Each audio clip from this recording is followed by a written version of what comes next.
What were some of the absurd things that you could get arrested for in that time? I mean, it's all absurd. Okay. It's all hinging on the idea that the things that people did were evidence that they were counter-revolutionary conspirators. Parisian authorities come up with a list earlier on, the end of the previous summer, September 1793. They come up with a list of things which would mark people out as unworthy citizens. And it's a list of people which includes things like um, being too pessimistic, being too worried about how the war was going, I'm sorry, Professor, or but yeah, a bit of not, dark humor there, I have to say. not being enthusiastic enough in public assemblies, I would be um, a goner, to be honest. not speaking up, Right.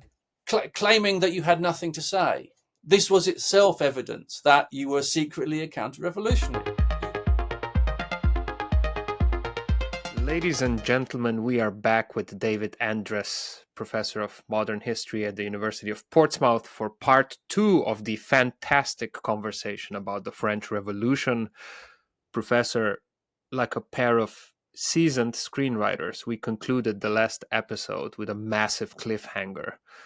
Now, the events described during the first part were, dare I say, given the widespread injustice and hardship that we talked about at the time, pretty inspiring. This is going to be, of course, a gross oversimplification of. But you described how the representatives of the third estate, made up of mostly educated citizens, but representing all commoners, began sort of taking and grabbing power from the other two, the aristocracy and the clergy. Then things began spiraling, and eventually the city of Paris rose up and the king surrendered to them. So far, so good. However, towards the end of our chat, you hinted at some pretty dark clouds gathering on the horizon. Two important developments that you mentioned were, number one, the formation and proliferation of the Jacobin clubs, so revolutionaries who perceived themselves as the only good patriots, but throughout the years began kind of sliding into a bit of a frenzy, seeing more and more counter revolutionaries everywhere. And number two, externally, you said that at the beginning of the revolution, other powers, other monarchies were having a bit of a laugh at France's expense, but quite quickly all that sneering turned into saber rattling, especially once Louis XVI was executed. You Yeah. provided a delicious quote by Edmund Burke, who at the time said, I have to read it out, the swinish multitudes have destroyed a flourishing hierarchical society. I have to start using this in my daily life. Anyway, let's maybe continue here with the Mhm. revolution's ultimate break with the old regime, the downfall of the French king, this unfortunate lad who just wouldn't take a mistress.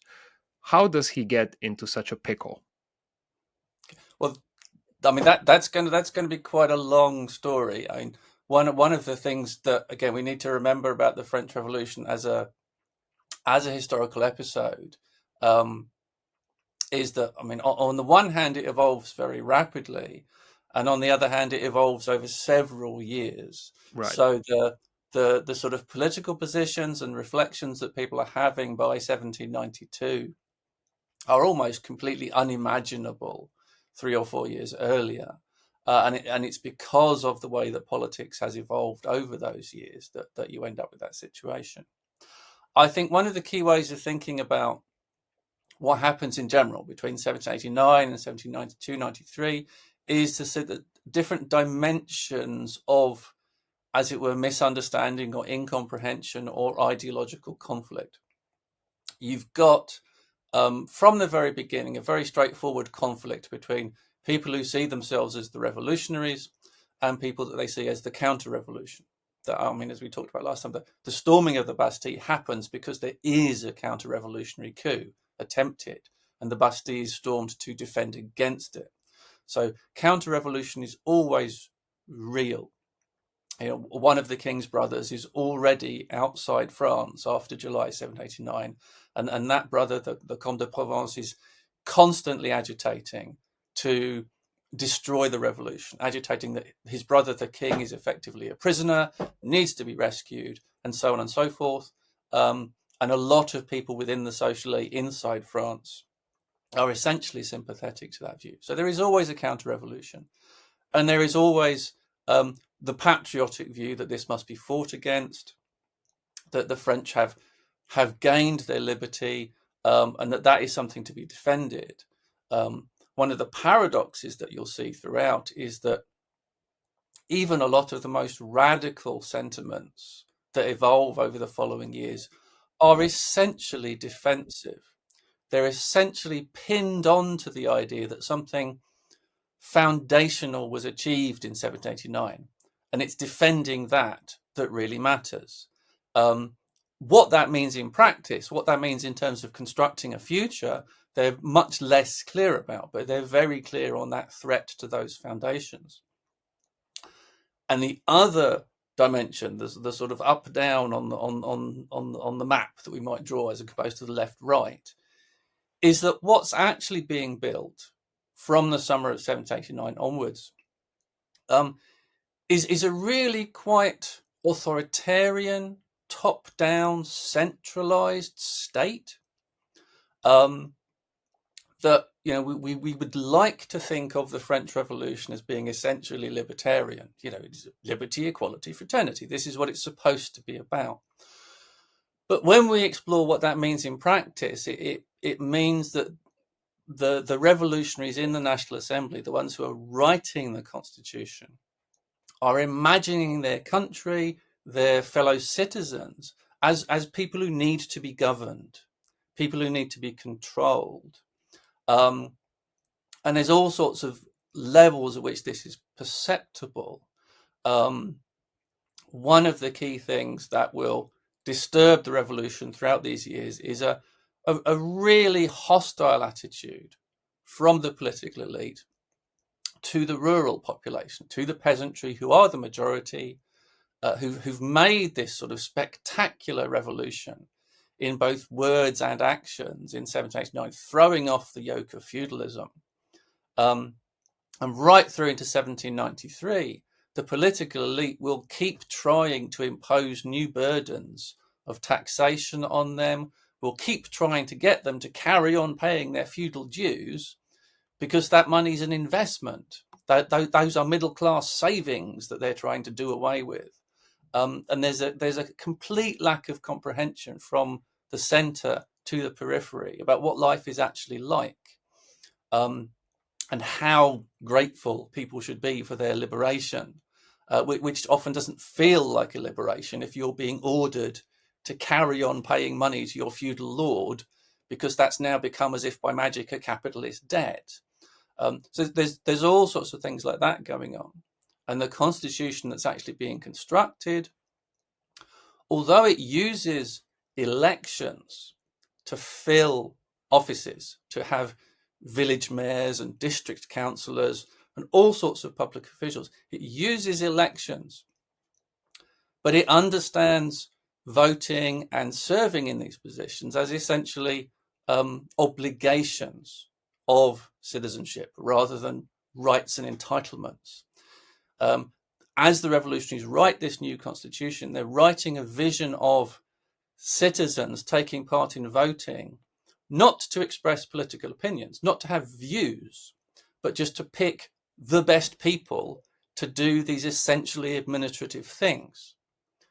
And when they write down, you know, what is it that a village mayor should be doing, what is it that a district council should be doing, they write down a list of things which are basically about controlling the population and making it obedient to the diktats coming down from the centre. A constant stream of administrative requirements starts to flow down from Paris to every village in late 1789, and it never really stops. And if we look ahead past the fall of the monarchy into the years of the Terror, 1793, 1794, village councils are receiving, in some cases, dozens of decrees every week, straight from the centre, printed documents telling them to do things. And this is the whole vision of a constitutional nation that actually comes out in these years, 1789, 1991. It's very rigid. It's very controlling. And the idea of patriotism, the idea of being good citizens, is one of the things that's used to ram that message home against the threat of counter-revolution. And it's, a deep irony that, what prevents this essentially authoritarian and monarchical vision embedding itself is not resistance from below, but the threat of the counter-revolution. That it's all this stuff goes much too far for the counter-revolutionaries. It's much too egalitarian, even though it's also authoritarian. And so it is the threat of aristocratic resistance, both sort of secular resistance from the nobility, and also, interestingly, religious resistance, which is something else we might get on and talk about. It's this material and cultural threat to what underpins the revolution, which actually pushes further conflict into the future. You mentioned counter-revolution. Was it a legitimate threat throughout these events, or was it also a little bit of a mouse conveniently blown up into an elephant in order to mop up whoever was becoming a thorn in the side of the revolutionaries? Well, I think it is a very serious threat, because it has to be understood in the framework of the revolutionaries feeling everything they're doing to be essentially fragile. That they have pinned their hopes after July and August 1789 on being able to design a constitutional monarchy,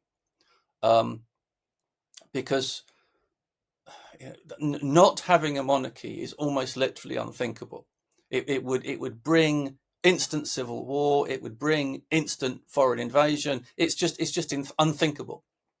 The country needs a monarchical governmental structure. And having committed to that, they're then committed to that being Louis XVI. There are conspiracy theorists around who think that the radicals really want to get rid of Louis and replace him with the Duke of Orleans, but that is a counter-revolutionary conspiracy theory, essentially. The problem then is if you have Louis, then you have his whole family. You have to acknowledge that his brothers, one of whom is in exile as a counter-revolutionary, are also members of this royal family. You have to acknowledge that the Queen is also there, that there will be a royal court, there will be some kind of vaguely aristocratic structure around it. You've lumbered yourself with having to deal with all the appurtenances of monarchy and design a constitution around it, which is different from the old way of doing things. And so the fear always persists that it would only take a little bit of resistance from the king and from people around him to make this fall apart. And they have that fear as early as the autumn of 1789. There's tremendous upheaval during September, with a very extended debate about whether the king should be able to veto legislation.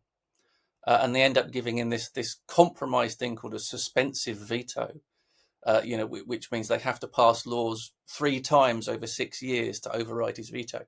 But that segues then into a panic at the beginning of October about actual sort of counter-revolutionary troops at Versailles, and a panic about the food supply, which leads to the very famous March on Versailles by the women of Paris, led by the market women.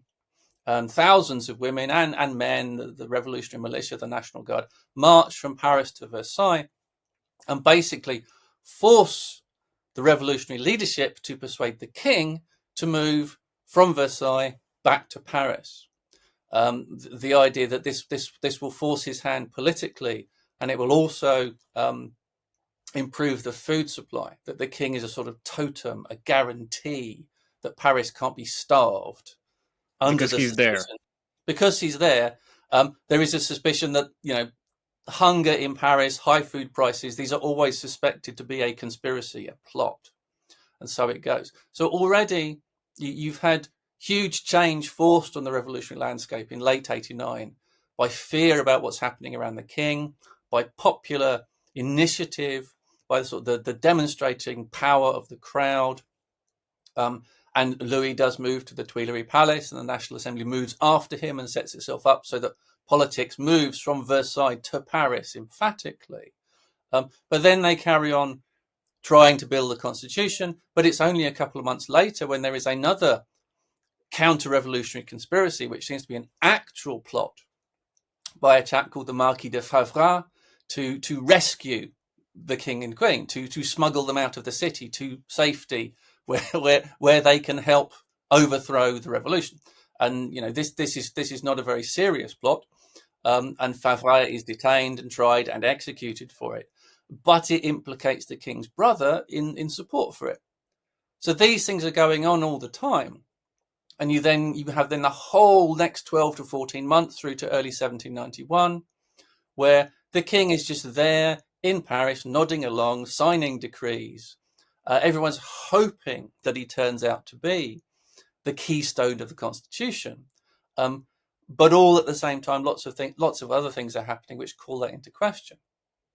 And this is where perhaps we need to segue to the religious dimension, because Let's this do is it. again Yes. fascinatingly important. Okay. The sort of enlightened mentality of most of the revolutionary leadership sees religion as a social function. Basically, it keeps the plebs in their place. It provides basic education. It provides basic healthcare. It provides opium charity for the masses. Yeah. Well, I mean, that is a classic Enlightenment position. Marx's point, of course, is that the masses need opium because they're suffering. But that's another dimension to it. So there's a sense that the Catholic Church, in particular, is a national institution of the country. It was the first estate of the kingdom. So now it has to have some kind of collective characteristic. But what they will end up doing late in 1789 is deciding that the Catholic Church, which is extremely wealthy, give or take a tenth of all the land in the country, loads of investments, loads of urban buildings and property, portfolios, and so on. Portfolios. Not a word I was expecting in relation to the Catholic Church in the 18th century. But it's an extremely wealthy organization. Hedge fund, yeah. And they're the financial marketplace shenanigans are a whole other way. Just in terms of material property, it's an extremely wealthy organization. Reminds me of The Godfather Part 3. Sorry, yeah, go on. But all this is now at the disposal of the nation, according to the National Assembly. And that property portfolio is what they intend to use to deal with the national debt, which, if you remember, going right back to this is why there is a revolution in the first place, Right, because right. there are They couldn't get out of it. Yeah. national debts.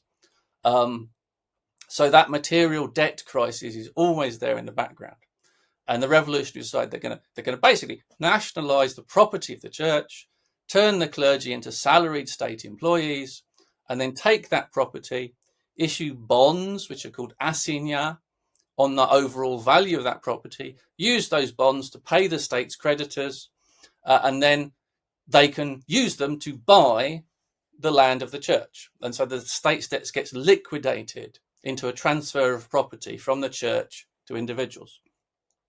And this has several dimensions of trouble. The first is theological, that they will end up deciding that if the clergy are salaried state employees, then they should be elected the same way as all these other state employees and public officials are elected.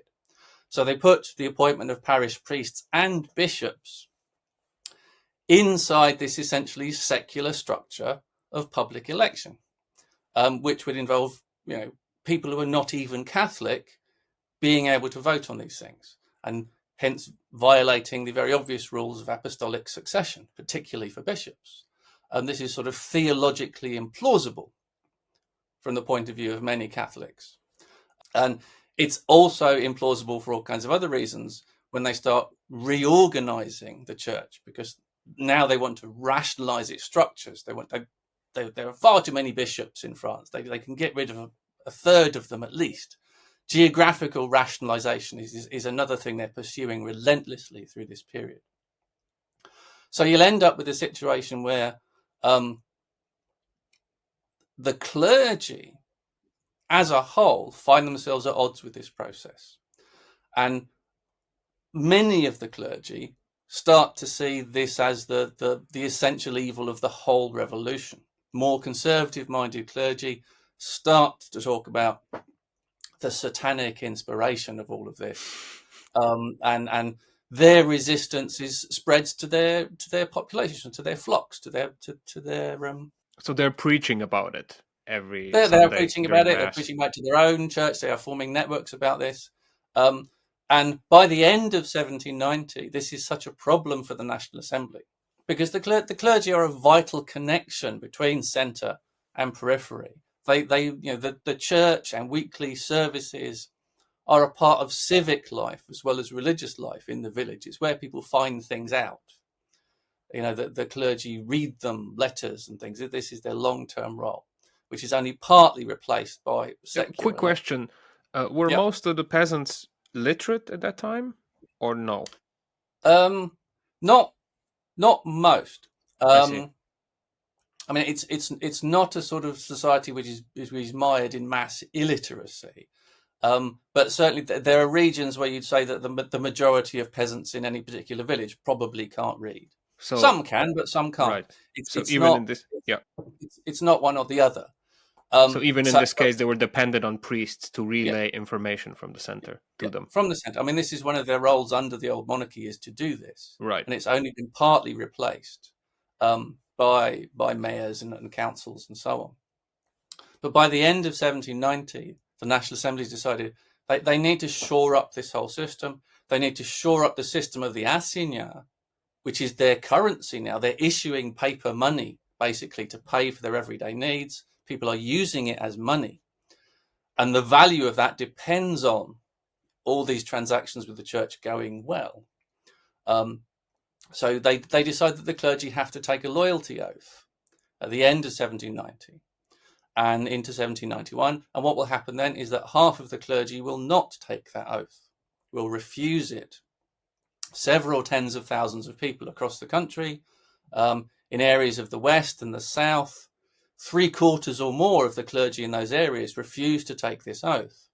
And so there is immediately established a body that one can refer to as the refractory clergy. There is now a group within society who have refused this oath, and often stating very loudly and publicly why they're refusing it. They don't believe in the revolution. They think it's an attack on the natural order of things, so on and so forth. And many of them taking their own parishioners into resistance with them. So that in the northwest of France, for example, by the end of 1790, there's quite serious violence opposing urban authorities to rural crowds over this issue of who controls the church.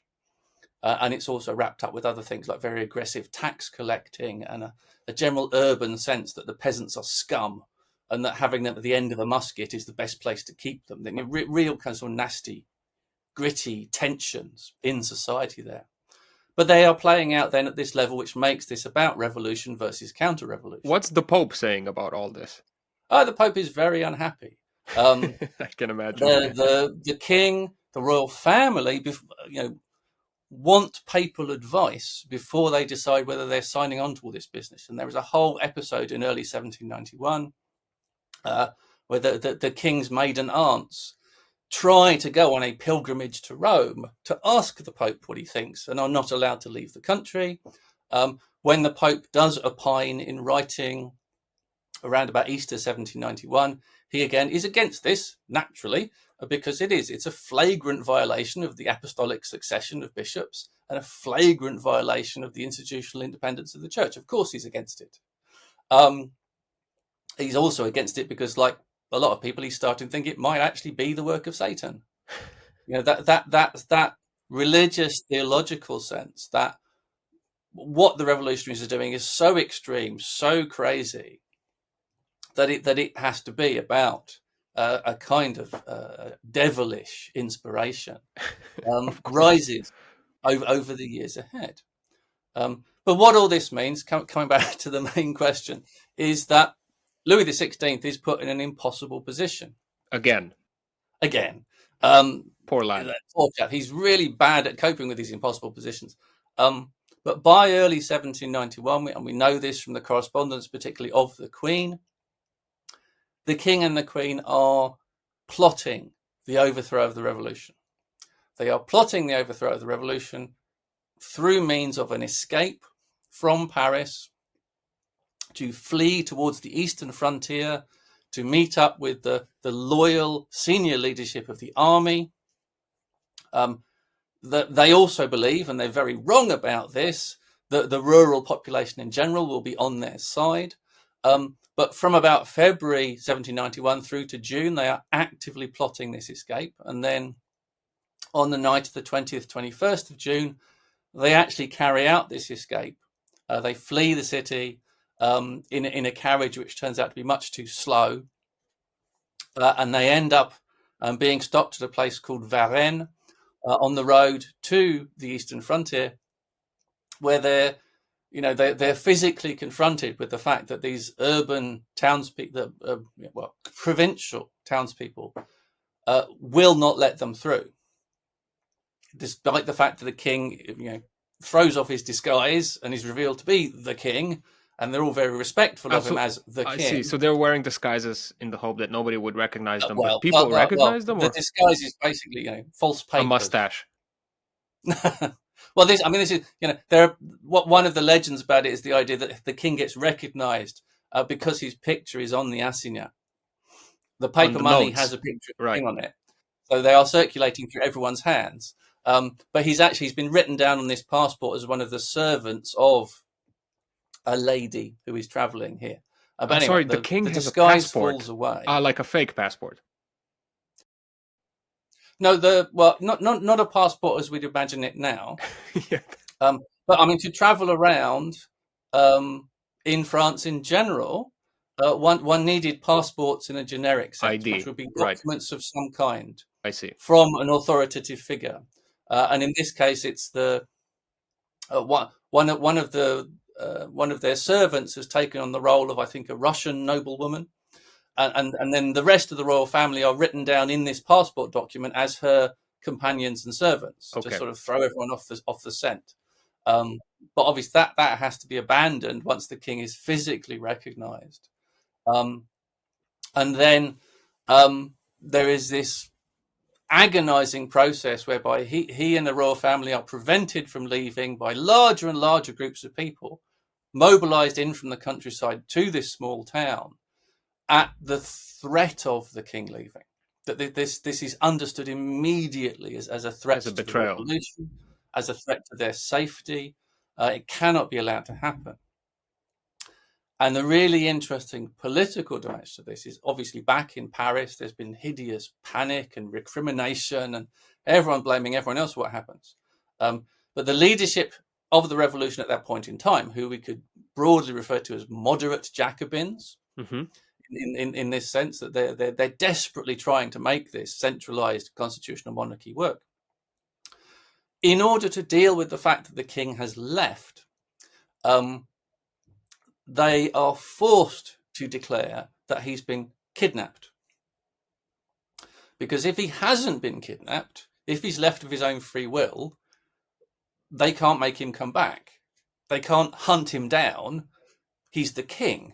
Why not? So they have to. Well, because he's the king. But he's sovereign.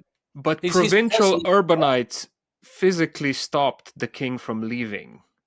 Yeah. Even though he was, I'm the king, they were like, you're not leaving. Yeah. But they said, it's in those immediate terms out in Varennes. This is an emergency. This is a confrontation. Right. Something strange is happening here. Nobody's going anywhere until we get word from higher authority. We want to know what the National Assembly thinks. I see. In that it's not. It's not you're the king and we're locking you up. It's you're the king, but we need to know what's going on. Okay. Wow. Whereas in Paris, they declare that what's going on is that the king has been kidnapped. Because if he's been kidnapped, you can rescue him. If he's left of his own free will, then you'd be the one kidnapping him to bring him back. And they need him to have been kidnapped so that they can rescue him, so that they can figure out a way not to dethrone him. Because again, just as in 1789, there is the perception that if you dethrone him, there will be civil war and external war instantly. So you can't afford to do that. And they send out several members of the National Assembly, deputies, to meet the king at Varennes, or they meet him just outside Varennes, and start traveling back. And while they're in the coach together traveling back, one of them, Barnave, and Queen Marie Antoinette strike up a friendly / manipulative relationship, which leads to a series of secret negotiations through the rest of the summer to get the king to apparently accept the constitution, which is now nearly finished, which again, they've been working on this thing for 2 years. They desperately need it to be finished. So you will have this situation where the king, in leaving, has left behind a manifesto which says, I reject everything. I made a speech on the 23rd of June, 1789, which said, these are my terms. This is what I'm prepared to tolerate in terms of reform. I have never changed my mind about that. All this religious stuff is terrible. All these other changes they're doing are terrible. The formal abolition of nobility in 1790 is terrible. I disagree with it all. I want to reverse it all. They now have to pretend that document doesn't exist. And the king, for the safety of his wife and children, is persuaded to agree that he will go on being king, that he will accept the constitution.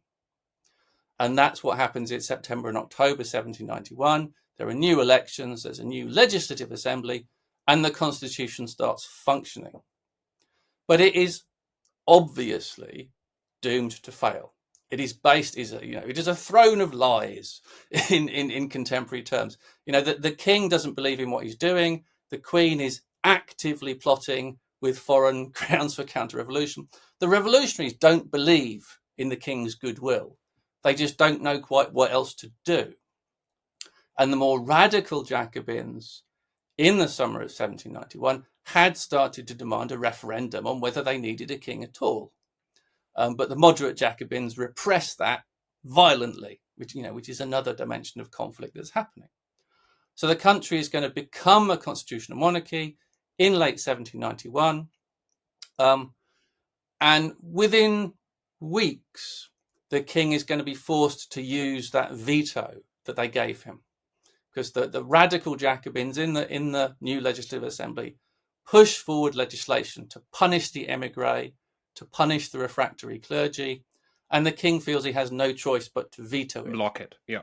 So within 6 weeks or so of the new constitution starting to work, it's already collided with what the king wants.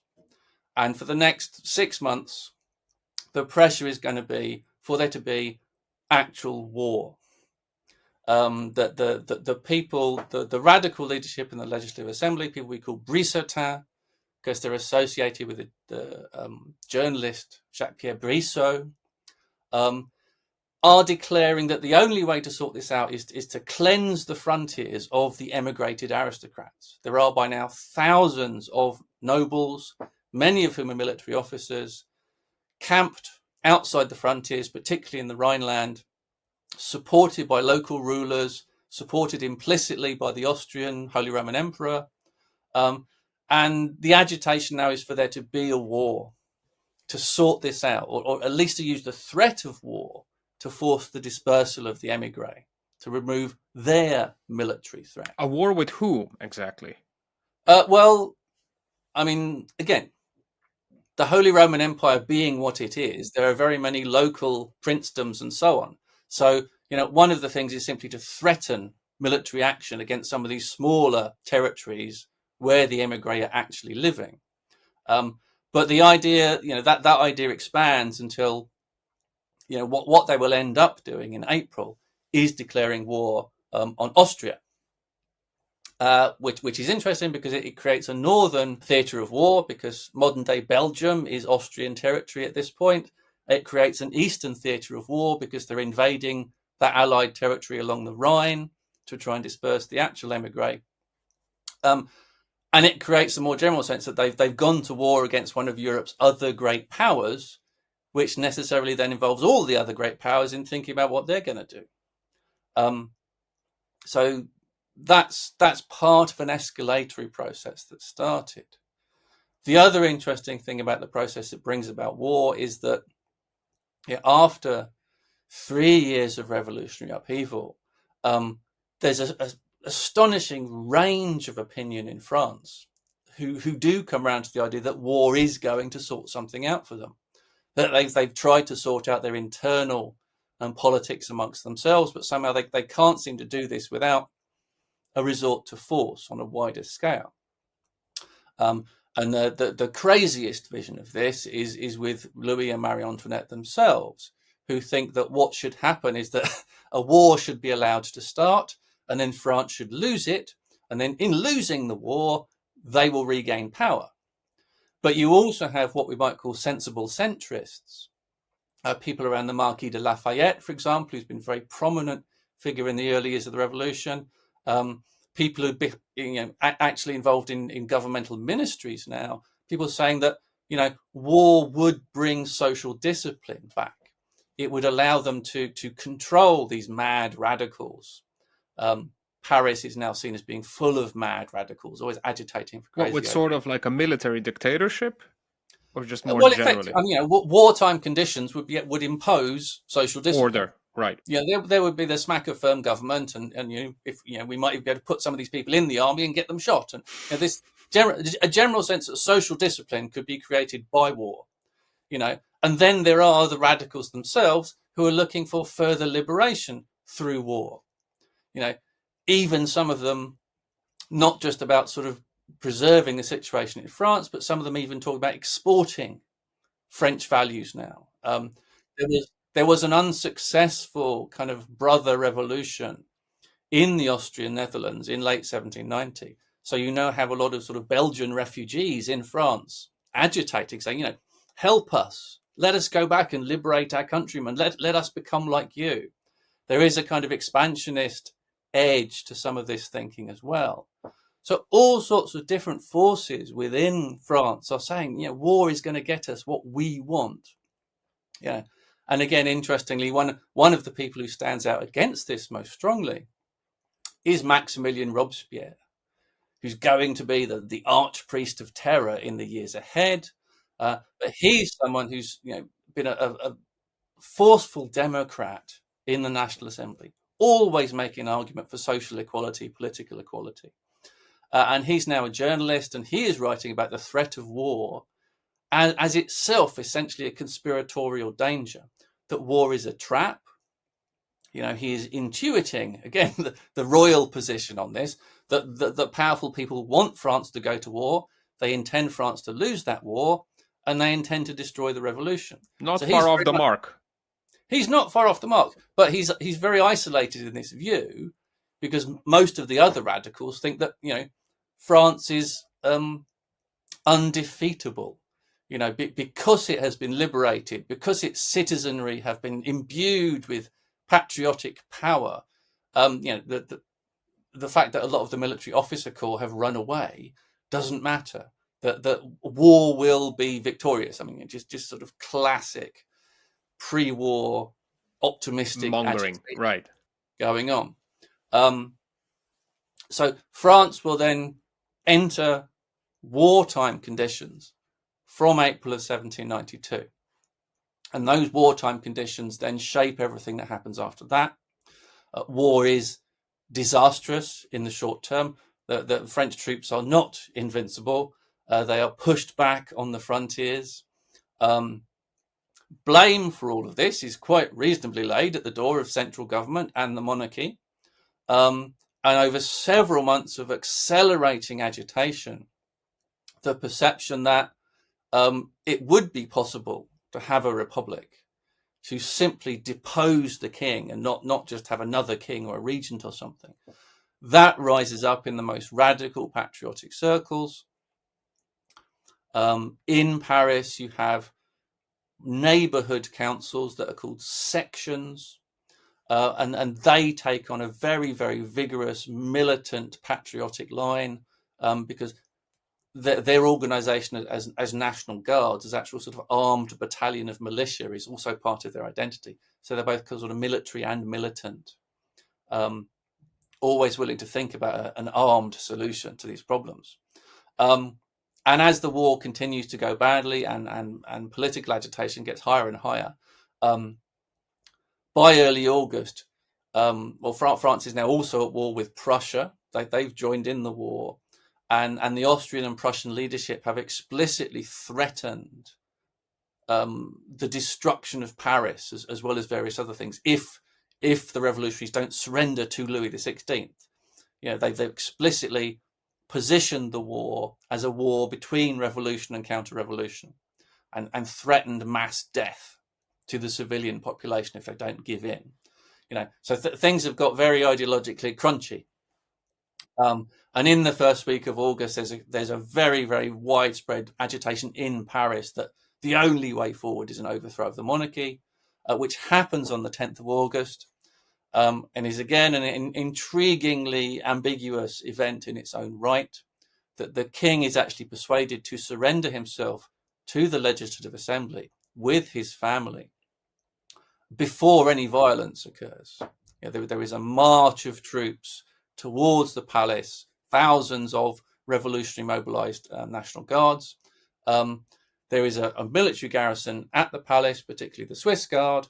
Before the two even come into contact, the royal family have surrendered. They have given up. But what they forget to do is to tell the Swiss Guard to stand down. And so there will then be a confrontation between these two military forces in which several hundred people will be killed, essentially by accident, because it doesn't affect the outcome of the day. The king has already surrendered. The Legislative Assembly is already voting to suspend him and to go forward with new elections for a national convention. The violence is incidental to all of that, but of course it becomes emblematic. The notion that those patriotic soldiers had in fact been attacked by the Swiss Guard, on the one hand, and on the counter-revolutionary side, the notion that there is then a horrible massacre. There are very vivid accounts of individual Swiss Guards being chased through the streets of Paris and hacked to death, and their bodies left in the gutter. Even in the sort of the real grassroots archival record of the local police, you find this, that there are just bodies of the Swiss Guard littered around central Paris, and people come in and they hand in the watches and the handkerchiefs and the snuff boxes they found in these men's pockets. They hand them in to the local police, or they arrest someone for trying to make away with the possessions of this corpse. So it is a very vivid event, but it acquires a legendary status afterwards, that the monarchy was toppled violently, but the monarchy had already toppled itself before the violence. I think this is part of the ambiguity of how all these things are made into story. Their story is much better, I have to say. And France is then, by September, it has declared itself to be a republic. At the same time as further horrible massacres have happened in the prisons, that the prisons are seen as the home of what we call in 20th century terms a fifth column of bandits, and imprisoned aristocrats and imprisoned priests. So over 1,000 of them are killed in early September by another wave of patriotic mobilization, following on from news that Verdun has fallen and the enemy troops are advancing on Paris. The military situation and political situation are all entwined.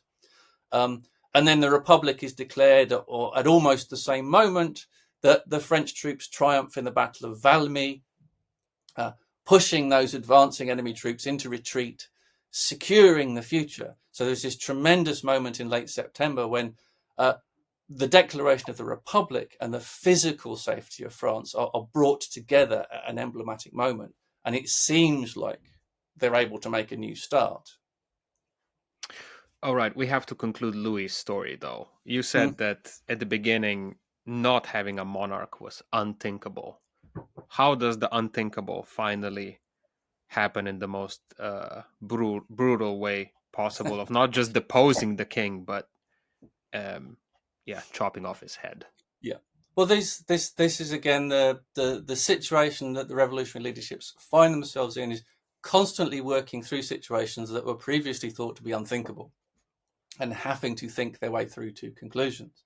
Having their Um, hands forced, or what? Having their In a hands way. forced in all sorts of ways. I mean, the old Legislative Assembly in August, it doesn't depose the king, it suspends him, Right.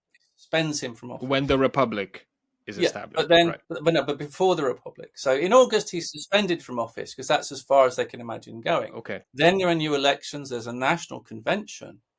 So they're always pushing the limits of their You imagination. push, Is that what you're saying? you push the limits, but you push them slowly. The new national convention, almost the first thing it does is say, yes, France is now a republic. Therefore, Louis is no longer king de facto. So you've moved from a suspension to the creation of a republic within a few weeks. Then they will spend numbers of weeks in September, October, November debating whether they can try Louis, Right. whether Just a second. And there's a fascinating period where he's turned into an ordinary citizen, right? And given a yeah, name or something. well, if effectively, I mean, this follows on from 1790 when they abolished nobility. They abolished their names. So, like, if you are a noble in France, you are Mister Something de somewhere. You have that second part of your name, like the Marquis de Lafayette, Right. for example. De Lafayette is a territorial attribution, which from 1790 onwards you're not supposed to use. You're supposed to use your family name. His family name is Moutier. He's supposed to be just plain Mr. Moutier now, though in practice he's too famous for people to actually pay any attention to that. So when you depose the king, he is no longer Louis de Bourbon. He's not identified by the name of the aristocratic house now. So they go all the way back in history to find the last time when the French royal house didn't have that kind of name, and they come up with Capet, which takes you back again, 1,000 years. So they call him Louis Capet because that's his real name.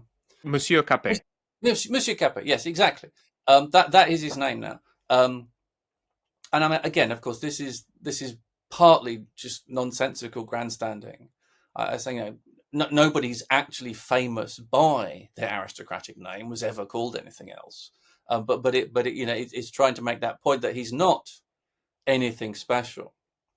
But they have, in fact, spent weeks debating whether or not he's special in any way. That under the Constitution, until the Declaration of the Republic, the king is inviolable.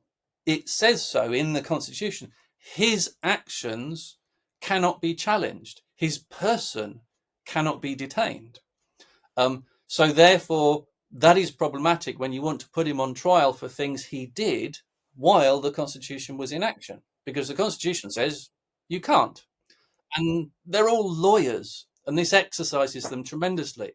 That ex post facto legislation, doing things that to people for things that weren't illegal when they did them. This is a real live issue. And they swing in various directions about this from unfortunately, there's nothing we can do on the one hand to other people, like Robespierre, for example, who says that the king is outside the terms of normal civil life. He is an outlaw by definition, and therefore we should just execute him. We don't need a legal process. We can just have an executive one. We can just kill him because then he's gone. But that is, again, a very extreme position. So they decide to have a trial and give him defense and all these kind of things. So late December into early January, they rehearse all the things that have happened.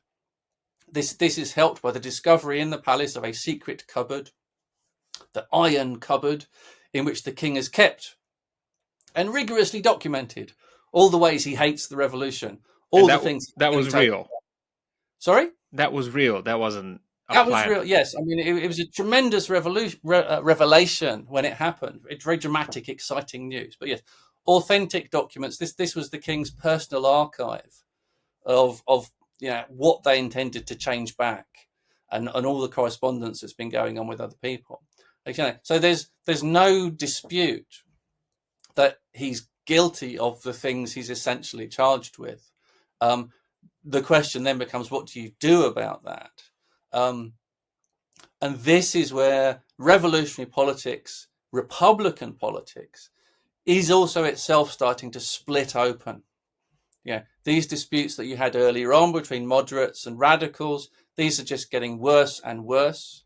The radicals, the people around Robespierre, they don't think the moderates, the Brissetins, that they now call Girondins, they don't think that these people really wanted to overthrow the monarchy. They think they wanted to keep the monarchy because they just got their hands on power. The Brissetins tend to think that Robespierre and his friends wanted to have them killed in September. There's the real sense of their lives were at stake in these processes. And the convention, this body that's been elected that is doing this, it votes unanimously that the king is guilty, but then it will split almost down the middle about what to do with him. Should he be basically sort of held hostage? Should his life be threatened to try and get peace, to try and get a settlement? Should he be sent into exile?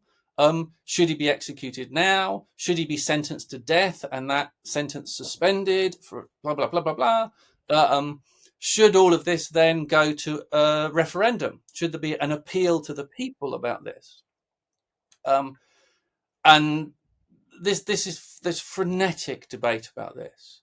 And what happens in the end is the immediate death penalty is finally voted for. And if you tot up the votes of different votes in different ways, you can make it look like it was by a one-vote majority. But the actual vote was by a majority of about 60 out of 700.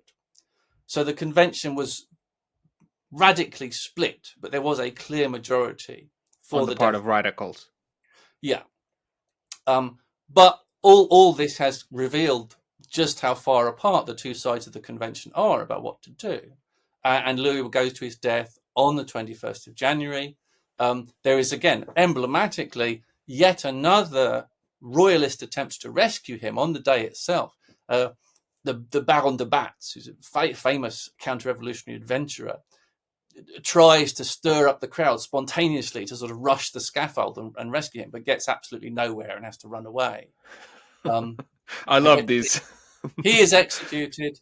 Yeah. And again, one of the interesting things you can think about this from the point of view of European observers is that they're so cynical, the sort of European diplomats watching this happen, that you find in their correspondence, many of them saying, well, this is a really stupid thing for the French revolutionaries to have done. It's obviously going to make everything worse for them.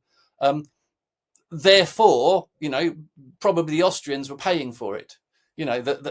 They're saying almost in so many words that only the counter-revolution really wanted the king dead. Because he's much better for their cause dead than alive. He's a martyr then. I see. Alive, he's bloody useless. Okay. He's indecisive and stupid, blah, blah, blah. But dead, he's really useful. So in diplomatic circles themselves, you have this conspiracy theory raging that it wasn't the revolutionaries who really wanted him dead, it was someone else. But the revolutionaries are very firm that, in fact, they did want him dead. And they're very glad that he's dead. And it cements the sort of Republican pact that they've got. On the other hand, it's from that point onwards in early 1791 that life for the revolutions does start to get really, really difficult. And everything starts to come apart at the seams because they find themselves propelled forward into a much wider war. Yeah. Part of their belief system is that everyone is already conspiring against them. So they decide they might as well get everything out in the open. And in February and March 93, they declare war on Britain, on Spain, on the Netherlands, on the Dutch Republic, and on Piedmont, Sardinia, and the Italian states as well. So they've turned what was already a major war into a Europe-wide and indeed global conflict. All the colonies in the Caribbean come into play, the African, slave trade, and all these things now become part of this huge war. And to fight this huge war, they realize they need dramatic, extraordinary means. And this is when the revolution and the republic starts to move towards the terror, because that absolutely top-down authoritarian sense of power that had been there from 1789, had been there in the writing of the original constitution, that the state, the nation, the republic, has the right to tell everyone what to do and to demand obedience, this comes flooding out. They will send actual members of the National Convention out as what they call representatives on mission, with plenipotentiary powers to mobilize people for the war effort, to enforce conscription, to enforce obedience, both practically and ideologically. Those representatives will be themselves empowered to give powers to other people locally to do these things. So you set up whole networks of essentially unaccountable power holders whose only recourse is to the people above them who put them in that position. They have no downward loyalty at all. They are trying to impose national conscription, having tried to rely on volunteers to increase the size of the army. They're now demanding 300,000 new soldiers, which is doubling the size of the army. Trying to do that coercively takes us back to the problems they were having with the rural population in general, whether it's about money, whether it's about religion. Disaffected parts of the country rise up against this demand to send their young men off to fight. And in the northwest in particular, in the area around the lower Loire River, by March of 1793, this has become itself civil war. There is what will call itself the Royal and Catholic Army, forms out of the local rural population, becoming what's known to history as the Vendéan Revolt. And they will fight a brutal civil war against the forces that the Republic throws at them, right the way through 1793, until they're virtually exterminated at the end of that year. And then in early 1794, their home villages will be burned to the ground by what are called infernal columns. And, you know, of everyone that dies in the period of the Terror, 90% of them die in the Vendée. There are at least 250,000 people killed, including a very significant number of people on the Republican side. It's a horrifying conflict. And again, its ripples and its echoes shape everything else that's going to happen through the Terror as the Republican leadership fights with itself more and more about why this tremendous mobilization isn't producing a more immediate victory, is causing them to carry on being more and more paranoid about who their real enemies are, who their real friends are. And the story of the Terror will be, on the one hand, this huge practical mobilization for a war effort, which is eventually successful. And on the other hand, this decline into real backstabbing paranoia, which ends up completely consuming itself. So the Terror was essentially spurred on by this forced mobilization and conscription. I've never heard that before. But I wanted to ask something extremely naive here. I wanted to ask, how bad was the Terror really? Because a lot of the times this period seems sort of instrumentalized from different sides of the political spectrum today. People on the left will say that it was, mainly the fattening, parasitic aristocrats who got the chop, while folks on the right will claim that ordinary citizens were indiscriminately killed left and right, and then also try to paint the entire revolution as basically being one big slaughterhouse. Mm-hmm. Who's closer to the truth here? Now, it's a very complicated situation. I mean, one way of thinking about it in terms of, the focus on death, for example. Yeah, and the guillotine. And the guillotine. I mean, there is a rhetoric of death. There is a rhetoric of the guillotine that seems to wallow in a lot of this. But if you compare it to the American Revolution, which is very much part of the same historical situation, I mean, the population of the American colonies is only about 1/10 of the population of France. So it's a very different scale. But in terms of the intensity of violence, the intensity of death and persecution and political exile, relative to those 3 million people in the American colonies, it was as intense as it was to the 28 million people in France. Proportionally, there's not a lot of difference. It's just that in the American case, a lot of it is dispersed across the frontier. A lot of the violence is hard to see until people have really dug into the record of what 8 years of warfare were actually like. And it doesn't have with it this destructive, demonizing rhetoric, which is completely attached to what happens in France. So as I've already said, at the level of numbers of actual deaths in France, you have some really horrific totals. 250,000 people in the Vendée, probably another 30 or 40,000 people executed for armed rebellion elsewhere in the country. Over 2,500 people formally tried and executed by guillotine for what are often completely imaginary political crimes, but at the root of which there is a real ongoing conflict that the political authorities are trying to wrestle with. So the large material situation is as it were understandable, and relative to other major civil war type conflicts, not disproportionate. But what does distinguish the French Revolutionary Terror is the way it's incapable of not consuming itself. The level at which paranoia of counter-revolutionary conspiracy translates to a willingness to very rapidly get rid of former close political allies is particularly distinctive in the period. You don't see that in the American context. That they have a few of famous traitors, people like Benedict Arnold, but they're not conducting sort of political witch hunts on a weekly basis. Purges, and this is what you have in France from the end of 1793, very explicitly using that precise language. I mean, they talk about épuration, which is purification, but it's also purge. It is the vocabulary that came down to us, through the sort of Leninist left, that they've already decided from the summer and autumn of 1793 that their own structures, their own political societies, their own political are riddled with counter-revolution. Because obviously, if they weren't, everything would be going better.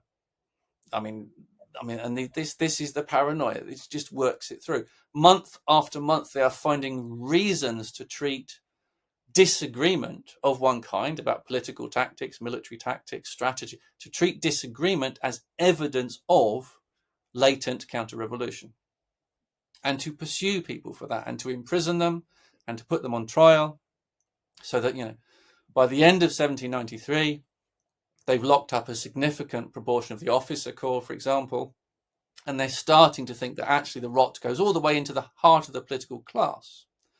By the spring of 1794, you have this infamous period where factional disputes by kind of ultra-leftists on the one hand and moderates-ish on the other become an excuse for the leadership between them to destroy both groups. But those groups are dissenting from correct behavior in different ways, but both ways are objectively counter-revolutionary, and so they are wrapped up in what are fundamentally absurd charges of conspiracy with foreign enemies, literally fabricated conspiracies. Is there a trial for these people, or do they go straight to the guillotine? Well, this is the process of trial before what they've now got this revolutionary tribunal. The process of trial is that of articulating these absurd conspiratorial allegations, and then people who've been handpicked to make up the jury agree that it's guillotining time, and off they go. It is brutally absurd. And increasingly as you go through these years, through these months, really, the first 7 months of 1794, you're looking at a political culture which is living with a threat of death, which is absurd. The things for which you can be arrested, the things for which you can be suspected are absurd. The degree to which there's no telling from week to week whether you'll get a fair hearing in a public political setting, in the Jacobin Club or in the convention. You might get a fair hearing, you might get an applauded speech, you might get agreement, or you might literally be arrested. You might be taken off in the middle of the night and put on What were trial. some of the absurd things that you could get arrested for in that time? Well, I think, it's all absurd. Okay. It's all hinging on the idea that the things that people did were evidence that they were counter-revolutionary conspirators. And therefore, anything you did could be turned into evidence. Even, not agreeing forcefully enough with something stupid that someone else said could be turned into evidence that you were a secret counter-revolutionary. The Parisian authorities come up with a list earlier on, the end of the previous summer, September 1793. They come up with a list of things which would mark people out as unworthy citizens, to whom they, like, what they call carte de civisme, like sort of political passports, would not be issued to this list of people. And it's a list of people which includes things like being too pessimistic, being too worried about how the war was going. I'm sorry, Professor, Or but yeah, a bit not, of dark humor there, I have to say. not being enthusiastic enough in public assemblies. I would be a goner. Not speaking up, claiming that you had nothing to say. This was itself evidence that you were secretly a counter-revolutionary. You have to stand there and you have to make, what Orwell talks about Soviet communism. These people are half gangster, half gramophone. You're supposed to just churn out the approved slogans at the approved moment at the approved volume, or else. Yeah.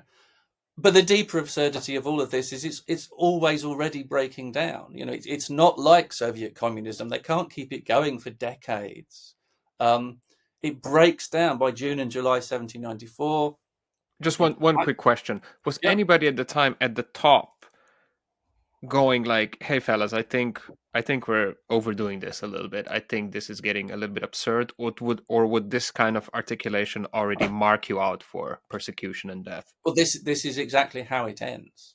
I mean, it ends because Maximilian Robespierre in particular, as this kind of prophet of purity, has backed himself into a corner by July 1794, where the only way he can be consistent to what he already believes, to what he sees around him, is to start saying that almost literally everyone except him and a tiny circle of true believers are objectively counter-revolutionary. And by late July, he is saying this publicly, that the people and the convention need to get together and somehow purge themselves of what, in some lakes, looks like the majority of everyone. And other individual political leaders who've seen other factions go to the guillotine, who know that they personally have annoyed Robespierre and his friends, they are able finally to say, look, fellas, we're next. Hang together or hang separately. We have to do something about this.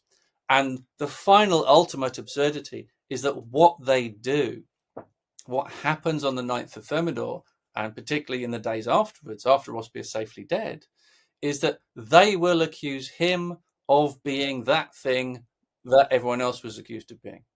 Robespierre will be publicly declared to have been intending to crown himself King of France and to marry the former king's daughter and to make peace with the crowned heads of Europe over the top of the bodies of the French. He will be declared to be the arch counter-revolutionary, and that will justify the extermination of him and all his friends. And then they will spend the next several months just figuring out how big a sigh of relief they can take, how dangerous things still are. The irony being that the military situation has now improved to the point where France is really dominant on the battlefield. By 1794 into 1795, the military threat has been crushed, but it also involved the crushing of this paranoid political leadership. A bit of a digression, Professor, but going back to Robespierre, what was the cult of the supreme being that he was advocating for?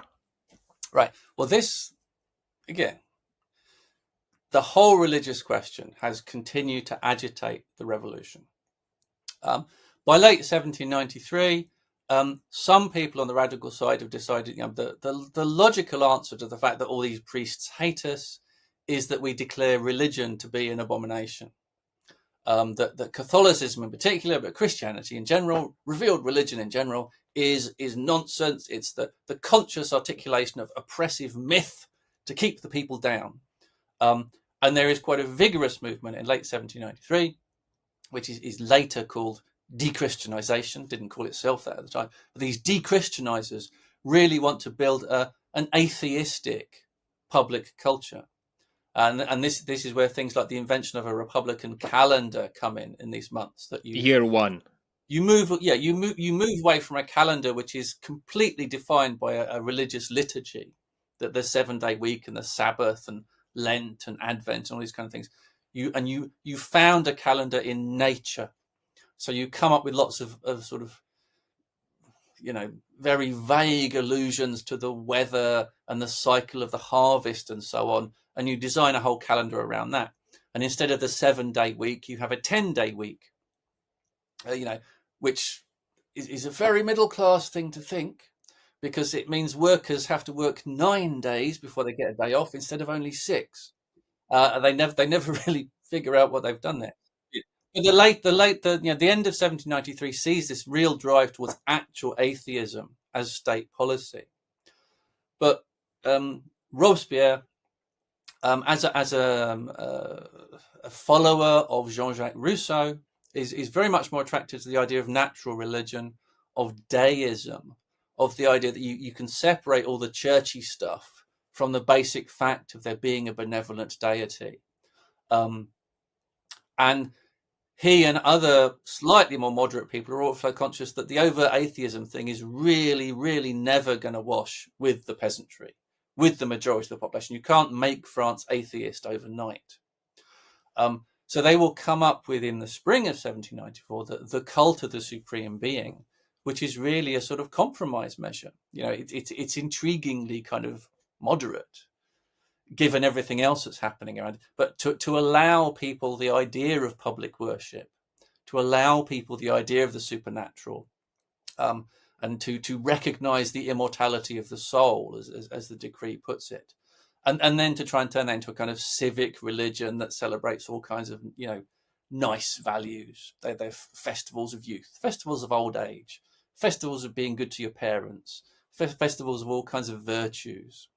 So it's to sort of try to restore the idea of a kind of religious festivity to culture. Robespierre is really, really keen on this, but it is one of the points at which other people start to worry about him being a bit strange. That the more atheistic of his colleagues are all sort of exchanging sarcastic comments about him, because he's the current chairman of the National Convention. It's like a 2-week rotating chair, and he happens to be in the chair for these ceremonies, which means he gets to march in front of the procession and make the big speeches and so on when they inaugurate this cult.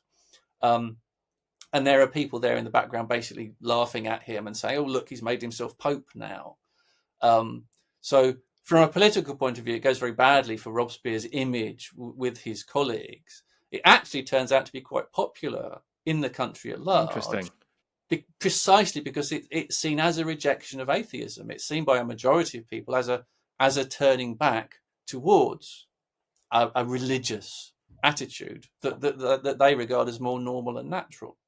And it will continue on after the fall of Robespierre. It will continue on in various forms until the end of the 1790s, and until Napoleon restores the power of the Catholic Church. It's so fascinating. I wonder if you can pinpoint with Robespierre, where exactly does he turn from this, radical revolutionary advocating for a more universal enfranchisement. And I also read that he was against slavery, he was opposing the war and so forth. Where does he turn into this, like you said, priest ahead of the killing machine? Does he realize that that's happening, or is he just carried away in a sense? Yeah, I think it's really a process which happens in the second half of 1793.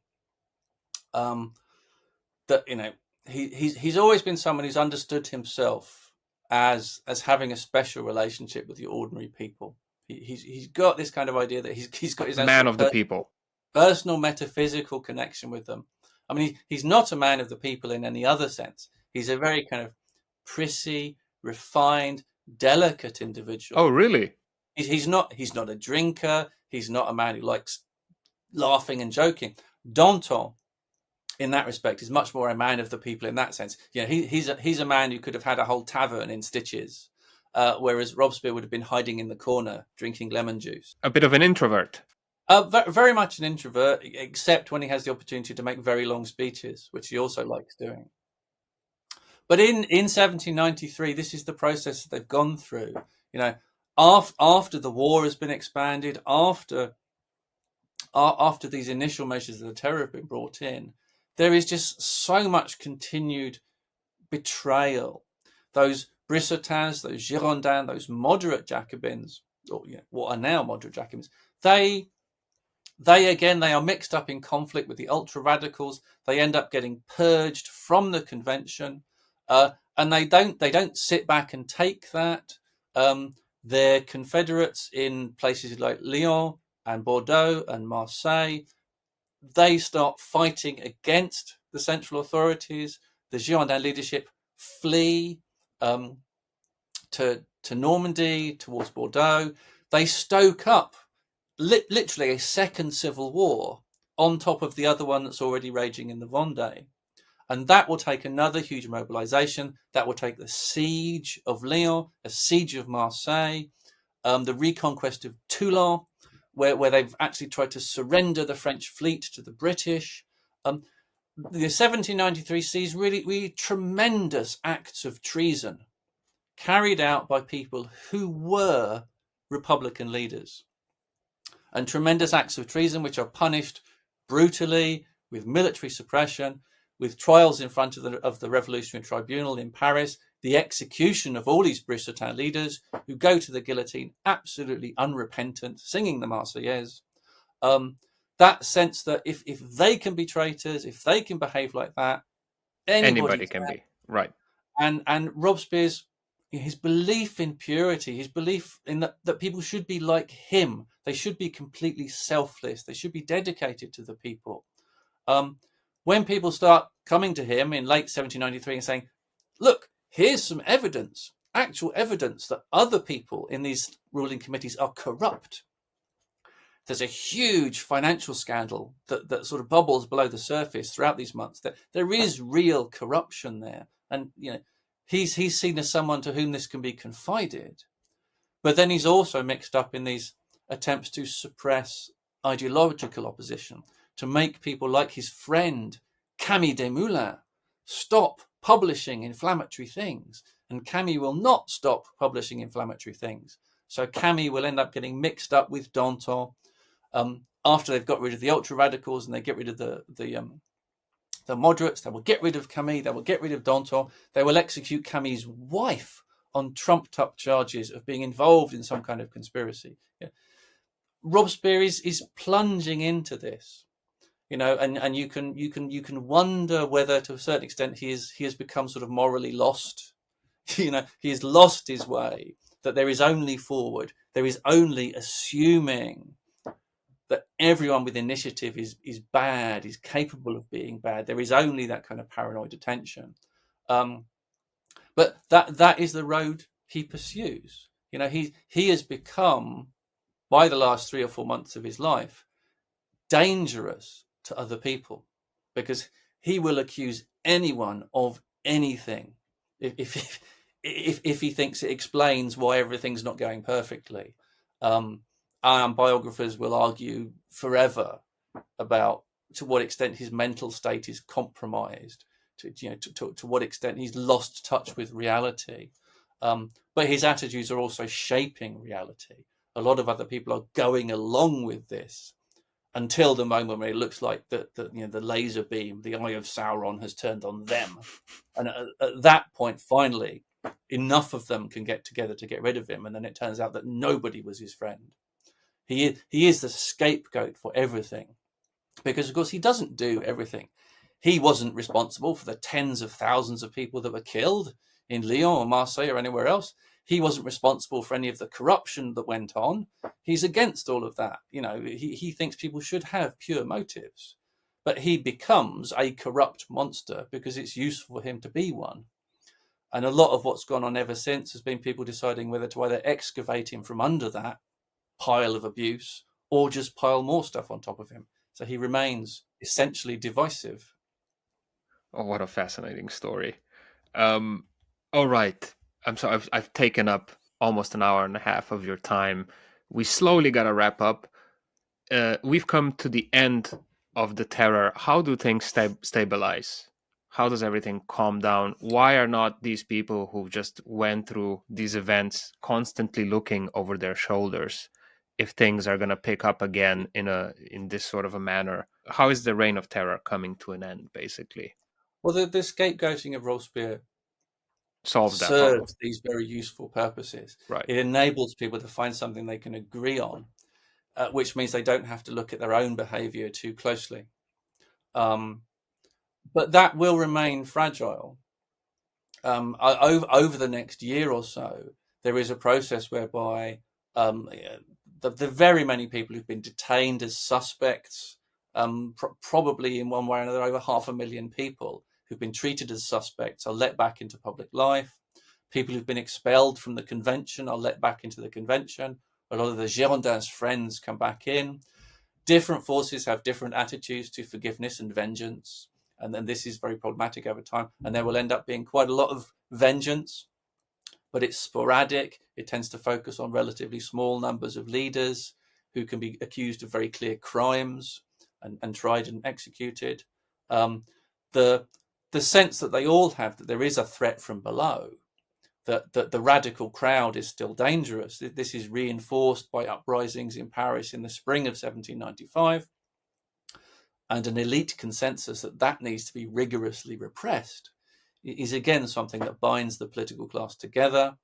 But France has been fundamentally destabilized, and they will attempt to have a new constitution in the middle of 1795, where just to bring that into operation, they have to use the services of General Bonaparte to defend them against a royalist coup in Paris. That constitution is a model of checks and balances, bicameral legislature, the directory, which is like a sort of 5-man presidency overseeing the government. So your power is radically decentralized. But every time over the rest of the decade, in 97, 98, 99, when they're supposed to have free elections to those legislatures, the executive will change the result of those elections. There will be an administrative coup. People will be barred from office. People will be stripped of office. Electoral results will be overturned because the people at the centre are just too afraid of actually giving any initiative to this radically divided country. And from the other end of the political telescope, again, the history of the later 1790s in many localities is one of ongoing vendetta, where the injuries and the insults which emerged during the period of the terror are layered on top, in some cases, of decades old local feuds, in some cases are brand new local feuds, where law and order really is in very short supply, right through to the end of the decade, where it starts to be more militarized, and that the army, the idea of military justice, starts to be seen as something more neutral, more beneficial to everyone in society who's got something to lose. And this is the road which takes France down to eventually deciding they just need to get rid of the politicians. They need strong men. And initially, some of the politicians think they can have a strong man and use him as a puppet, but they're wrong. And they will get Napoleon, and Napoleon will impose order. And frankly, after a whole decade of revolutionary upheaval, most people are really quite glad of that. That whatever the revolution achieved, it has disintegrated to such a point by the later 1790s that the authoritarianism is very much welcomed by the population at large. With a twist of ultimate irony at the end of it all, we don't get a king, but an emperor. Not immediately, of course, but Absolutely, eventually. and then a few kings back again afterwards. Right, the This is Bourbon Restoration, right? But if we, it takes a long time to decide that the revolution was genuinely revolutionary. That you can't just turn the clock back. right, That's really a perspective from a generation after that. a while back, I interviewed historian of the Napoleonic period, Michael Rove from King's College London. And he said that he believes Napoleon was great because I asked him, was Napoleon great or was he not great? And he said he was great, primarily because he was an institution builder. How much is this aspect of his legacy owed to the revolution? Um, Most of it, and again, I think this is where, well, one will always wrestle with these relative issues. I mean, and Napoleon for me is a very bad man. I think Interesting. his personal attitude to other people was sociopathic and megalomaniac, and I think there is ample evidence for that. Yeah, but one of the things he gives to France is the ability to um, refocus on what the revolution should have been able to achieve in terms of institutions, in terms of the codification of law, for example, which was a process that had started in 1790. You know, they're not doing anything from scratch in the 1800s. Yeah. They're picking up a decade of work. The consolidation of uniform local administration, of justice, of commercial codes, making peace with the church, whatever you think about that as a compromise. All these were things that needed to be done in order for France to have any kind of peace with the heritage of the revolution.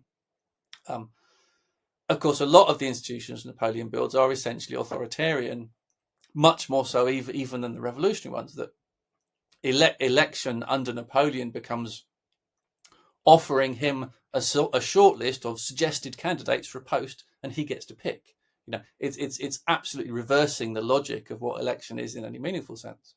Um, and of course, what Napoleon will eventually do is very nearly break France completely through the demands of his war making. And you know, people will again argue until forever about who's really to blame for all these wars. But you always come back. Napoleon never tried very hard not to go to war with anyone. He was very much of the mind that war was usually a good answer. Um, and that will in the end throw France back into the arms of both of Louis XVI's brothers. They both get a crack at the throne after Napoleon, and one of the reasons for that is just because Napoleon has always been seen as this destabilizing influence. That the powers of Europe never wanted to make peace with him durably because they never really trusted him to make a durable peace. And so the whole Napoleonic legacy will be thrown over, and you go back to the Bourbons for another generation, and yeah, that takes us into the 19th century and upheaval after upheaval. A broad question at the end. Is it necessary for these kind of momentous events of massive social and political change, or more specifically revolutions, to always be accompanied by a lot of bloodshed? You mentioned the American Revolution as well, that it was Mm. proportionally similar to the French Revolution in that regard. Um, well, I mean that is one of those questions where you look at the historical record and you ask yourself, how do these things happen? How do countries get new constitutions? How does change happen over time? Um, and it's one of those situations where, yeah, post 1945 Western Europe is a kind of bubble where the immense scale of the horror and suffering that had gone on for various reasons in the first 45 years of the century, you know, bracket that off. And you have to bracket off other things like decolonization, which is an extremely violent process as well. And if you bracket all that off, you can make kind of, you know, the slow evolution of the European Union, etc., look like a kind of normative process, like the kind of thing that ought to happen all the time. And maybe it ought to happen all the time. But the thing with history, seen more broadly, is it doesn't. Never happened like that before. We're dangerously close to it never happening like that again.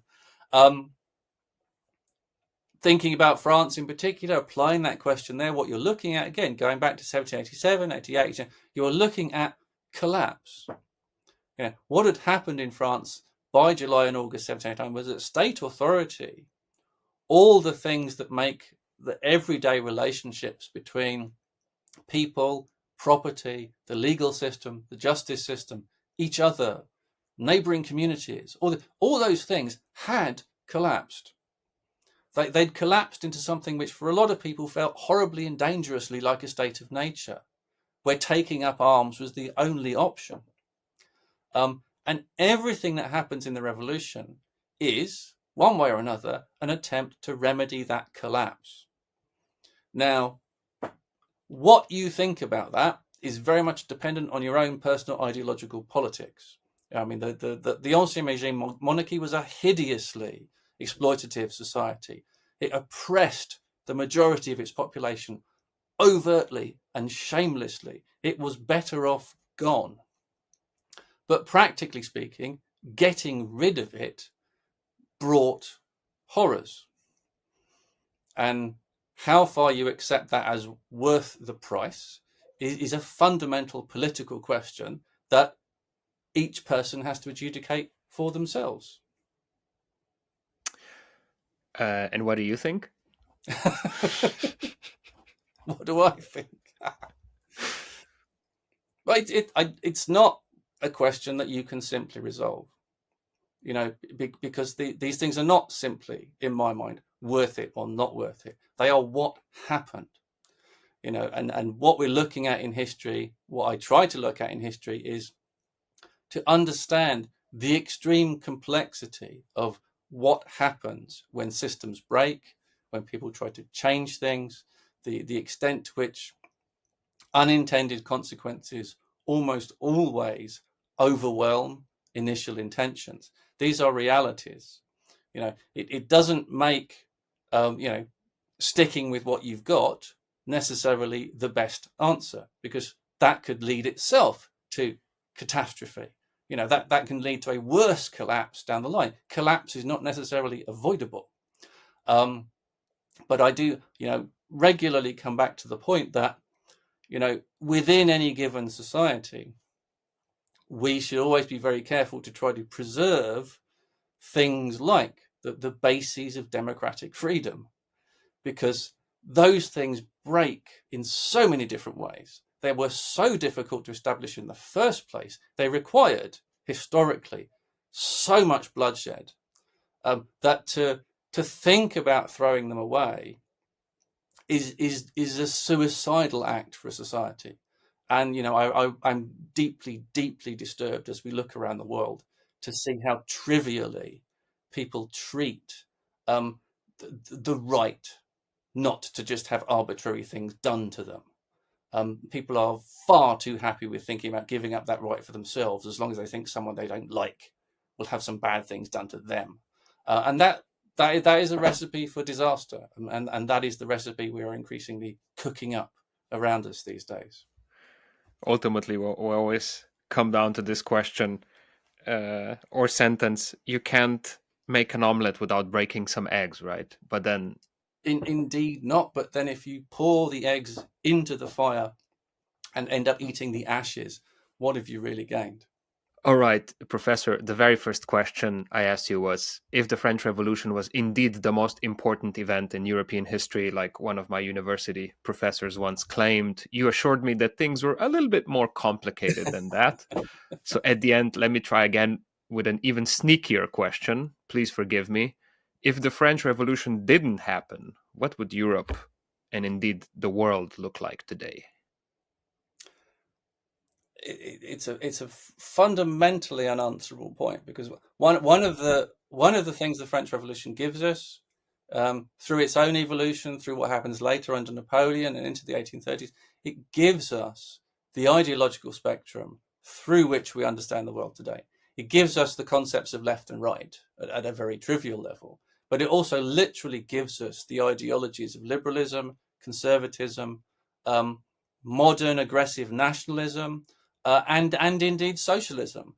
all in their own ways, are absolutely dependent on the conditions created by the French Revolution in order to be evolved into existence. A concept like conservatism didn't need to exist before the French Revolution, because the notion that you needed a political ideology to justify only slightly changing things was meaningless.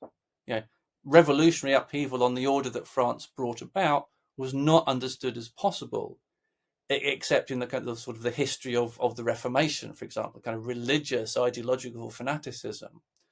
The idea that you could have secular ideological fanaticism and needed to do something about it was what the French Revolution put on to the world stage. The idea that revolution itself was a thing and that you could orchestrate a revolution or conspire towards a revolution and bring about material change.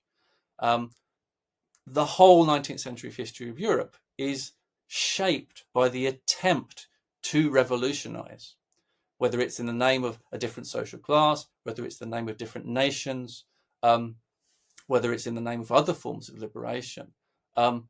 Without what the French Revolution gave us, we wouldn't have a vocabulary to describe all of that. The people who did it wouldn't have had a vocabulary to do it with. So, you imagine a kind of alternate history in which none of this happens, and that people end up trying to describe completely different quasi-continuity with the world of the 18th century, and you're spiraling off into science fiction very quickly. Is the French Revolution, which told people how to think about these things, it told Hegel how to think about the world spirit. It told Marx how to turn Hegel on its head and talk about class. And then it told everybody else how to not do that, how to think in other ways. Everything is a bouncing back and forth off of that heritage of what people saw happen in France in 1789 and afterwards. All right, so this statement from my professor, which seemed completely ridiculous at the beginning, now in light of your answer, doesn't seem so crazy at all. Well, if there is a modern history, if there is a history of modernity, then the French Revolution is squatting there at the origin point, and you cannot go round it without very large detours. Professor Andress, thank you so much. This was an incredibly illuminating conversation. Absolute pleasure. Thank you for taking the time for the second time. Again, for everybody who wasn't listening to the first episode, where can people find you on social media? I have a Twitter account still. I'm Prof. Dave Andress on there fairly actively. And where can people find your book, The Terror? Fine bookstores everywhere? I imagine so. I mean, that it's All right. 20 years old now, so probably some second-hand bookshops as well. Fantastic. Again, thank you so much. My pleasure. Thank you so much for listening. If you liked what you heard, please consider subscribing to Smart Cookies on YouTube. What else is there? Apple Podcasts and Spotify. And if you really liked what you heard, feel free to become my Patreon. No, my patron on Patreon by going to Patreon and becoming my patron. It's really easy. Just type Smart Cookies Podcast in there. You should be able to find me. Last but not least, I have to thank the absolute legends that are my producers on this show, my existing patrons on Patreon: Aida, Mancian, Miha Medved, Medino, Gordon, Jurechuk, Lorenzo, Mila, Carmen, Taichi, Goran, and Veronica. Without you guys, this show wouldn't exist. So massive thanks. And yeah, see you in the next episode. Bye.